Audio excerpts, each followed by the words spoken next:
नमस्कार द्राक्ष बागायतदार मित्रांनो, मी शब्बीर शेख आपल्या यूट्यूब चॅनलवर खूप आपले सहर्ष स्वागत करतो।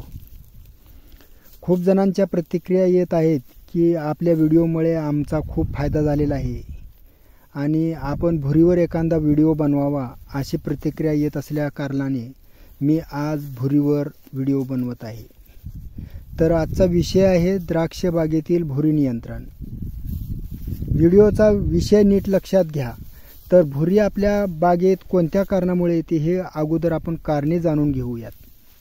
आपल्या द्राक्ष बागेत भुरीचं इन्फेक्शन कोणत्या कारणामुळे होते हे आपण जाणून घेऊयात। तर पहिलं मुख्य कारण आहे कॅनोपी मॅनेजमेंट। जास्त पानांची व घडांची गर्दी असल्यामुळे भुरी ही वाढत असते, त्यासाठी गर्दीतील पाने काढून टाकली पाहिजेत। आणि दुसरं कारण म्हणजे कव्हरेज न मिळणे।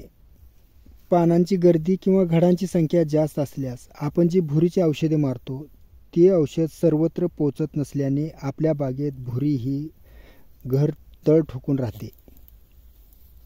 तिसरं कारण आहे थंड हवामान असेल किंवा कोरडं हवामान असेल किंवा ढगाळ वातावरणात ही भुरी वाढू शकते। सल्फर आणि पालाची जर कमतरता असेल तरीही आपल्या द्राक्ष बागेत भुरी येते। आपल्या द्राक्ष बागेत जर तण खूप असेल तरी देखील द्राक्ष बागेत भुरी वाढते। सहावं कारण म्हणजे पाणी व्यवस्थापन। पाणी जर द्राक्ष बागेला जास्त दिले किंवा कमी दिल्यानेही भुरी वाढू शकते। पुढचं कारण म्हणजे छाटणीनंतर बोर्डो न घेतल्याने भुरीचं इन्फेक्शन आपल्या बागेत होऊ शकतं किंवा आपण फवारलेल्या औषधांनी नीट काम केलेलं नसेल। मित्रांनो, ज्या ठिकाणी औषध बसते त्या ठिकाणी भुरी नाही आणि आतल्या बाजूला जिथे औषध जात नाही तिथे भुरीचे इन्फेक्शन जास्त दिसून येतं। त्यासाठी आपल्या बागेत व्यवस्थित कॅनोपी करून घेणे तितकेच महत्त्वाचे आहे।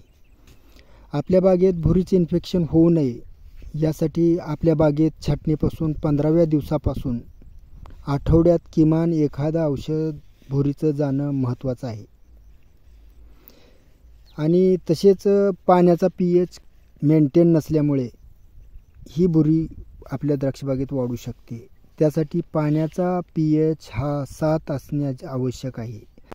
सध्या वातावरणामध्ये बदल दिसून येत आहे आणि पहाटेची थंडी आणि दिवसभर उन्हामुळे तापमान आणि आर्द्रतामध्ये चढ उतार दिसून येत असल्याने ढगाळ वातावरण किंवा पाऊस पडून तापमान कमी झाल्यामुळे भुरी रोगासाठी वातावरण पोषक असते। पावसाळ्याच्या दिवसात कमी पाऊस आणि ढगाळ वातावरणामध्ये वाऱ्यामार्फतही भुरीचा प्रादुर्भाव अधिक असतो। तर फवारणी करताना कव्हरेज व्यवस्थितपणे होईल याची काळजी घ्यावी, कारण घडामध्ये भुरीचा प्रादुर्भाव झाल्यानंतर घडामध्ये कव्हरेज भेटत नाही। त्यासाठी 60 दिवशी बागेत कॉन्टॉप 5SC 1 मिली किंवा स्कोर याची एखादी फवारणी होणे गरजेचे आहे।